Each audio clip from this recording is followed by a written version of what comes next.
Olá pessoal, eu sou o Daí e essa é mais uma mensagem que edifica. E a partir de agora estarei trazendo uma palavra de Deus para você.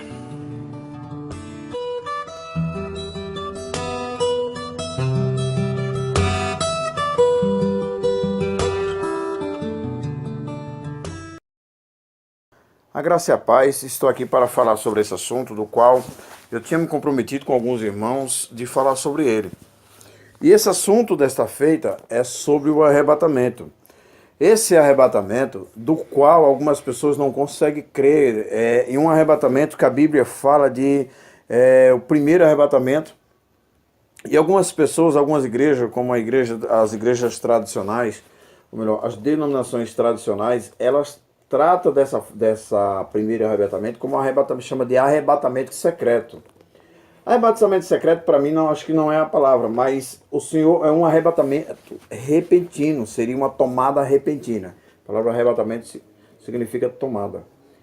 E para explicar sobre isso, eu vou ler alguns versículos que se encontram em Zacarias, depois lá em Mateus e também em Atos dos Apóstolos. Isso os irmãos que creem dessa forma, inclusive eu quero aqui salientar que as pessoas que trata dessa doutrina, que diz que judeus e gentios vão ser todos arrebatados juntos, eles creem nas profecias de Daniel, eles estudam a profecia de Daniel, as profecias que estão no livro de Daniel, e dizem ser todos eles não tem distinção entre judeu e gentil. E a gente sabe que há distinção sim.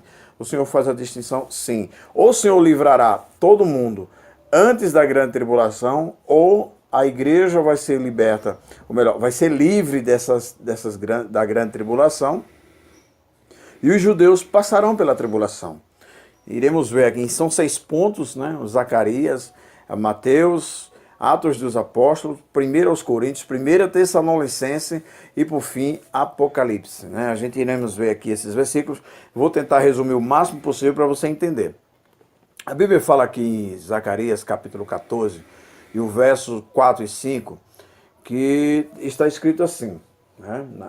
Zacarias 14, 4 e 5. Naquele dia estarão seus pés sobre o Monte das Oliveiras, que está defronte de Jerusalém, para o oriente. E o Monte das Oliveiras será fendido ao meio. E haverá um grande vale, né, dividindo metade para o norte e metade para o sul.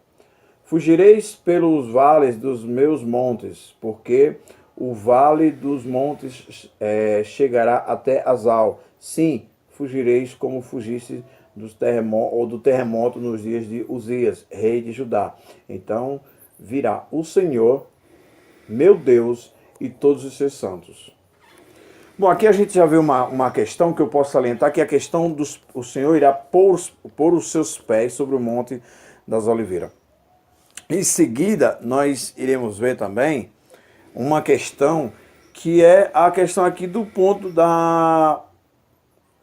do início, né, do início do versículo 5, que diz: fugireis pelos vales dos meus montes. Onde é que estão os montes do Senhor? Você lembra que o Salmo diz que está onde? Em Jerusalém, pois ali é uma península de muitos montes, não é verdade? As colinas do Senhor, inclusive entre eles o Monte das Oliveiras. Então o Senhor diz que na sua vinda os seus pés estará sobre o Monte das Oliveiras. Então alguma coisa, né, a gente vai entender. Se os pés dele estão sobre o Monte das Oliveiras, e as pessoas irão fugir, aqui no início do versículo 5, fugireis pelo vale dos meus montes, porque então os montes do Senhor não ficam em outro lugar, senão em Jerusalém. O outro versículo do qual a gente pode falar sobre eles se encontra em Mateus capítulo 24, e a partir do verso, eu vou ler do verso 10 diante. Nesse tempo, muitos hão de se escandalizar, trair e odiar uns aos outros. Levantar-se-ão muitos falsos profetas e enganarão a muitos, e por se multiplicar a iniquidade, o amor de muitos se esfriará. Aquele, porém, que perseverar até o fim, esse será salvo, e será pregado este evangelho do reino em todo o mundo, para testemunho de todas as nações. Então virá o fim. Então virá o fim. Então você vê que vai haver as tribulações, o amor das pessoas se esfriará, E o que acontece, ele diz aqui no verso 14, no verso 13, é aquele, porém, que perseverar até o fim, esse será salvo. E será pregado este evangelho do reino em todo o mundo, para testemunho das nações. Então virá o fim. Então, peraí, alguma coisa está muito errada, porque se as dores continuam, então você vê que esse povo que Mateus 24, do 13 em diante, ele fala, ou melhor, do 10 em diante ele fala, vai passar por uma tribulação, vai passar por agonia, mas mesmo assim estará naquele momento sendo pregado o evangelho do reino e não o evangelho da graça. Olha a diferença. O evangelho do reino e o evangelho da graça, que é o que a gente vive, é o que nós vivemos, o evangelho da graça. Então, esse povo aqui passará pela tribulação, sim. Aquele povo lá que fala sobre, que Zacarias fala sobre ele, eles irão ver o Senhor, assim como o Senhor subiu, ele vai pôr os pés, aquele povo lá de Zacarias, o Senhor vai, quando vir até eles, o Senhor vai pôr os pés sobre Jerusalém. Ficar um vale muito grande no meio dele, metade para o norte e metade para o sul. Então você vê que aqui é uma ligação entre um e outro. Essa ligação também nós podemos ver, ainda em Mateus 24, né, que diz, o versículo 24 diz, porque surgirão falsos cristos e falsos mestres, falsos profetas, operando grandes sinais e prodígios para enganar, se possível, até os eleitos. Olha só, e se você voltar um pouquinho no 22, você vai ver, não tivesse aqueles dias sido abreviados, ninguém se salvaria, mas por causa dos escolhidos, tais dias serão abreviados. Então você vê que esse dia será um sofrimento tão terrível, mas tão terrível, que o Senhor foi lá e abreviou os dias, caso contrário, nenhuma carne se salvaria. Então as pessoas não conseguiriam perseverar até o fim. Então você está vendo que é um povo que vive literalmente por uma perseverança. Ele está falando ali de perseverança para a vida física, né? E para cumprir o que a palavra de Deus diz, que há muitos que vai estar morto e há muitos que estarão irão estar vivos. Isso trata com melhor clareza lá em Apocalipse 11, que ele fala das duas testemunhas. Do qual assunto eu já falei em outro vídeo meu aí, fala sobre as duas testemunhas. Ele não foi muito bem visualizado, até porque talvez os irmãos não conhecem bem o assunto, mas é muito bom aquele assunto das duas testemunhas. Então o que acontece? Esses dois serão mortos, mas naquele tempo muitas pessoas estarão sendo escorraçados, violentados, roubados, essas pessoas estarão no deserto escondido com medo, porque todas as nações estarão contra elas, né, na verdade.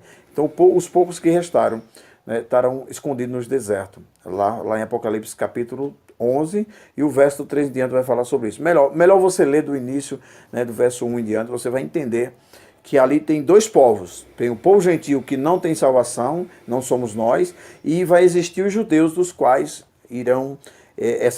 essa perseverança irá se dar sobre eles.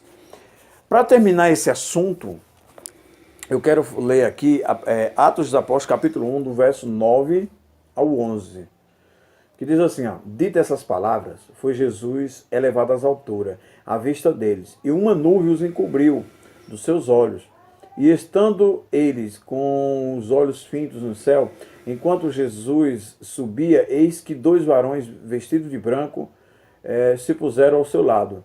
E lhes disseram, varões galileus, por que estáis olhando para as alturas? Esse Jesus que de vós foi assunto aos céus, ou foi tomado, virá do mesmo modo que viste subir. Então, o Senhor fala que da mesma forma que ele foi subindo à vista de todos, então ele irá descer da mesma forma. Então, esse versículo, ele casa exatamente com Zacarias 14, 4 e 5.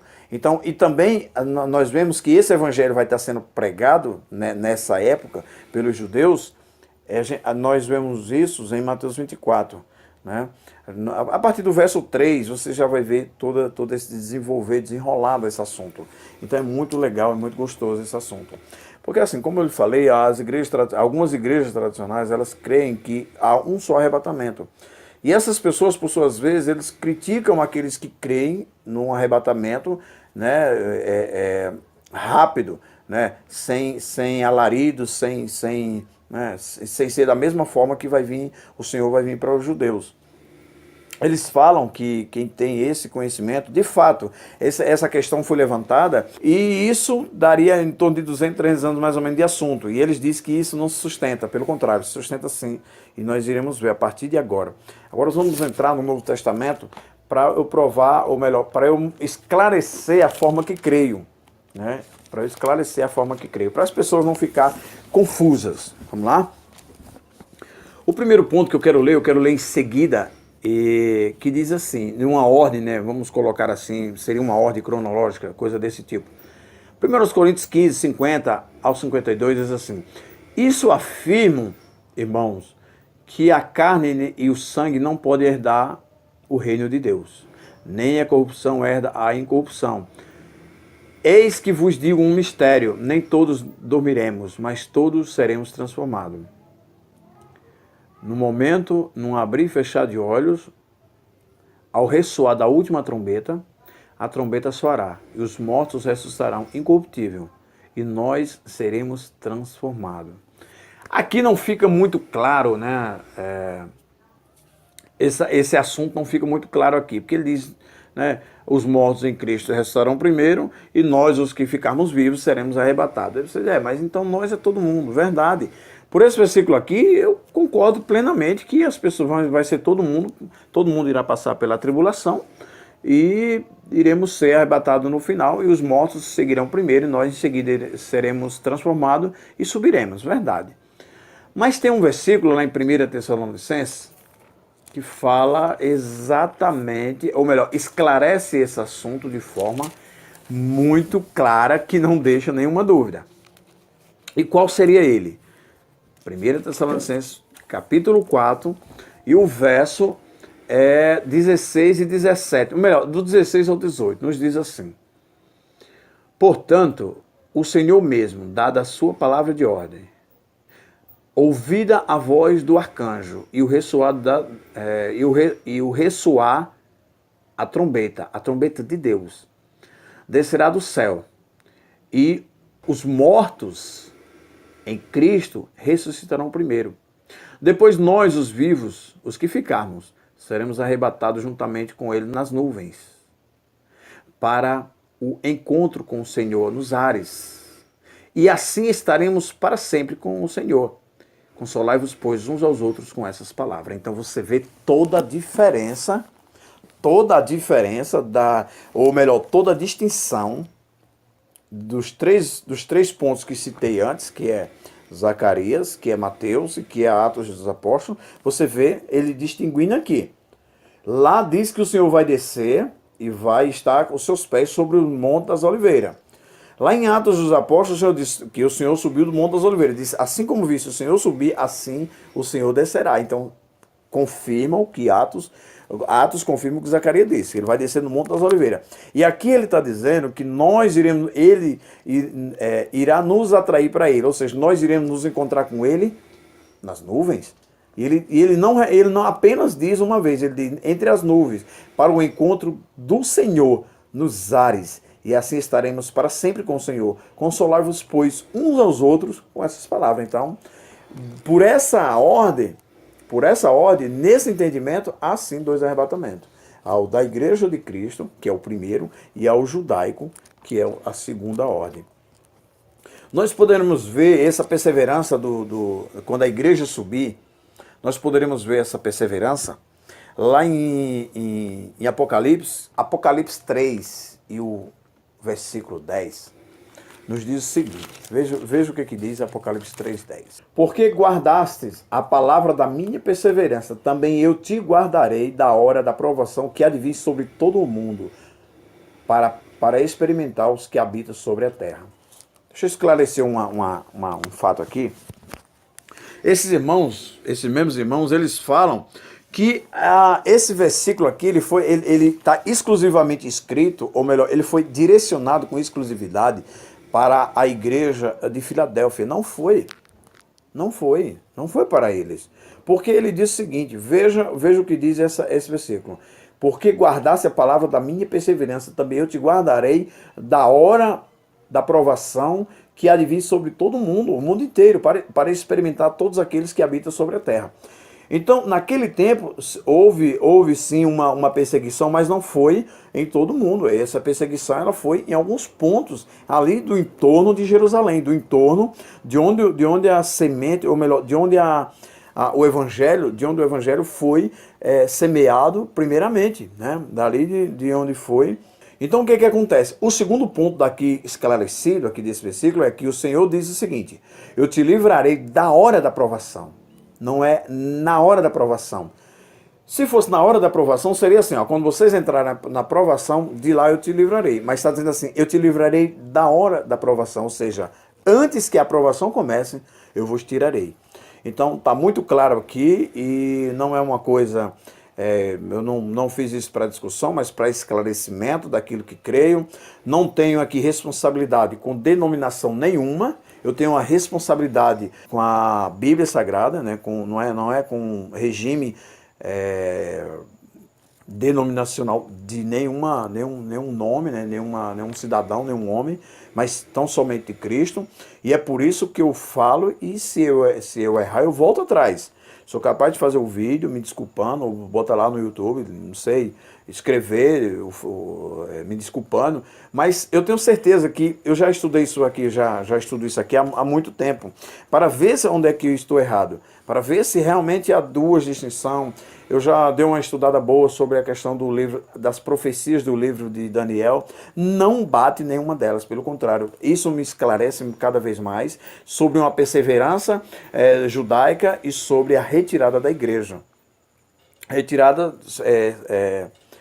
retirada em silêncio da igreja. O Senhor vai simplesmente arrebatar a sua igreja, vai tomar a sua igreja e depois é que vem, sim, para Israel. Eu não tenho dúvida. Quanto à questão daqueles que disseram tanto, dizem aí no YouTube que a gente não estuda e por isso a gente fala de um arrebatamento secreto, isso é coisa de herege, isso é coisa de quem não estuda. Bom, o que eu posso dizer é o seguinte: eles têm que ser honestos, seja sincero com você mesmo, com Deus, e depois seja sincero com as pessoas. Sabe que é verdade isso que falam, ou isso que alguns irmãos afirmam também, junto comigo. Muitos irmãos afirmam isso, muitos estudiosos, teólogos estudam e afirmam essa questão. Então o que acontece? Eu não estou também querendo aqui criar uma polêmica, não, de forma alguma. Eu só quero esclarecer aquilo que creio, porque a Bíblia diz assim: se eu tirar ou se eu colocar alguma coisa na Bíblia, a Bíblia me adverte lá em Apocalipse 22 e o verso 18, a Bíblia me adverte que se eu acrescentar, será acrescentado todas as pragas das quais existe sobre esse livro. E se eu tirar, né, será tirada a parte, Apocalipse 22, 18 e 19 diz assim, ó: a todo aquele que ouve as palavras da profecia deste livro, testifico, se alguém lhe fizer acréscimo, Deus lhe acrescentará os flagelos que está escrito nesse livro. E se alguém tirar qualquer coisa dessa palavra, do livro da profecia, Deus tirará a sua parte da árvore da vida e da cidade santa e das coisas que se acham escritas nesse livro. Então veja quão sério é, isso não é uma ameaça, eu só estou dizendo o seguinte: quando a gente faz uma afirmação dessa, primeira coisa, a Bíblia nos diz que as coisas espirituais se discernem espiritualmente. 1 aos Coríntios, capítulo 2, o verso, não vale a memória, 14. Então, o que está escrito? Por que está escrito isso? Ou melhor, por que eu estou citando isso? Porque se você não crê no que está escrito na Bíblia Sagrada, então não tem nada a ver com você. Essa explicação, esse versículo, ou melhor, esses versículos, essa pregação não é para você. É para você que crê e muitas vezes não entende, escuta, mas muitas vezes não consegue encaixar todos esses versículos. Tá aí a explicação. E eu li Apocalipse 22, o 18 e 19, não foi para te assustar, mas para te lembrar o que a Bíblia diz. A outra questão aqui da qual eu quero esclarecer é o seguinte: aqueles que se dizem pastores, aqueles que se dizem ministros da casa do Senhor, da palavra do Senhor, obreiros, homens de Deus sérios, mulheres de Deus sérias, faça o seguinte: antes de sair dizendo que alguém é herege, que alguém não tem conhecimento, faça uma análise boa daquele assunto, dê uma estudada, vá para a Bíblia, ore, busque conhecimento do Espírito Santo, né? Porque como eu citei agora, a Bíblia fala lá em 1 Coríntios, capítulo 2, verso 14, que as coisas espirituais só se discernem espiritualmente. Então não vá tentar entender a Bíblia de forma humana, senão de forma espiritual. Pois caso contrário, você está misturando as coisas, você não vai chegar a lugar nenhum. Pelo contrário, você vai estar amontoando erros para a sua vida. E isso não é bom, porque diante de Deus o Senhor não tem o culpado por inocente. Quero terminar essa mensagem, esse esclarecimento da palavra do Senhor, com 2 versículos que diz assim, Mateus 4,4 está escrito: nem só de pão viverá o homem, mas sim de toda palavra que sai da boca de Deus. Então, analise, seja sincero com você mesmo, com Deus, e depois seja sincero com as pessoas.